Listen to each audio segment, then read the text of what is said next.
Assalamualaikum warahmatullahi wabarakatuh. Saya Fajar Ahmad Azani dengan NRP 0421040007. Di sini saya akan menjelaskan terkait alat dari tugas akhir saya.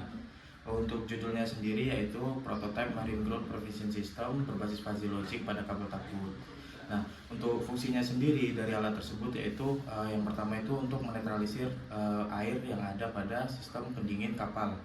Nah, dari situ saya di sini membuat prototipenya yang berlandaskan dari dua sensor. Yang pertama ada sensor TDS untuk mengukur zat padat yang terlarut dalam air. Kemudian yang kedua ada sensor pH.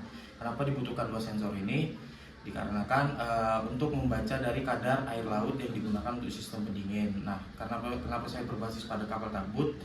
Di kapal tabut sendiri pada saya OJT kemarin tidak ada untuk sistem MGPS ini tersebut.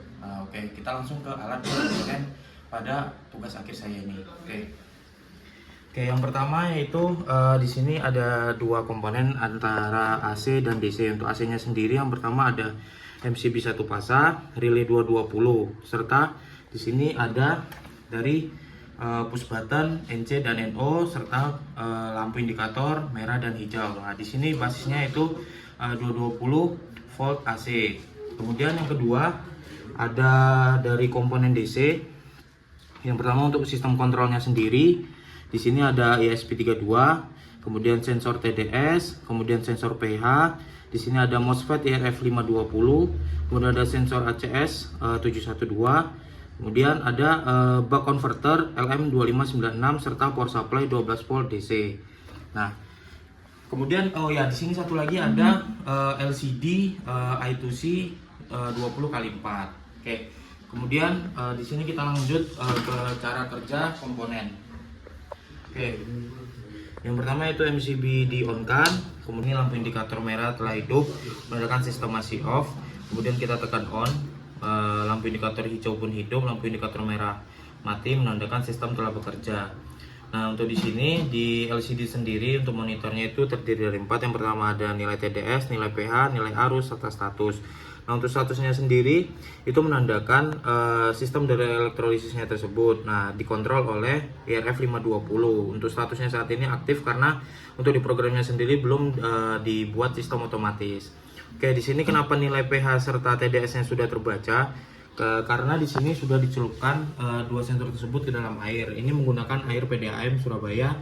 Untuk nilai pH dan TDS-nya sudah tertera. Nah, di sini juga saya ada nilai pembantingnya.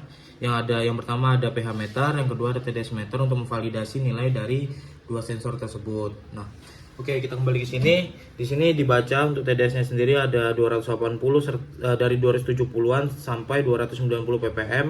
Kemudian untuk pH-nya ada di 7, ini menandakan dari TDS serta pH ini airnya ini bersifat aman ataupun netral.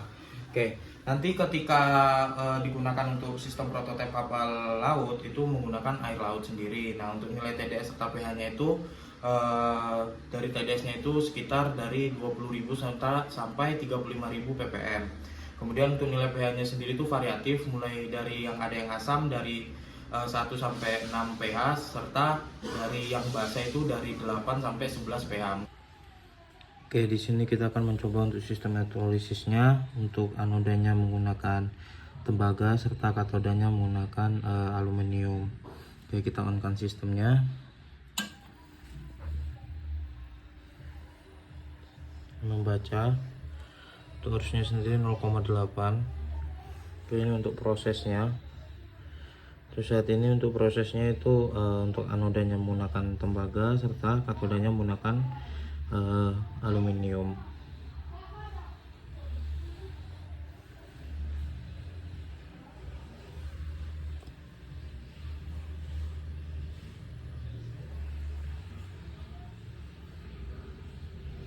Sini tidak terlihat seperti ada reaksi dikarenakan untuk airnya sendiri di sini masih bersifat netral. Jadi untuk arus yang dialirkan juga masih kecil.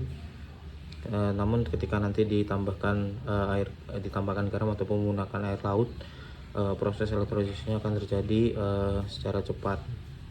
Kemudian juga ditentukan oleh besaran dari tembaga ataupun aluminiumnya itu sendiri.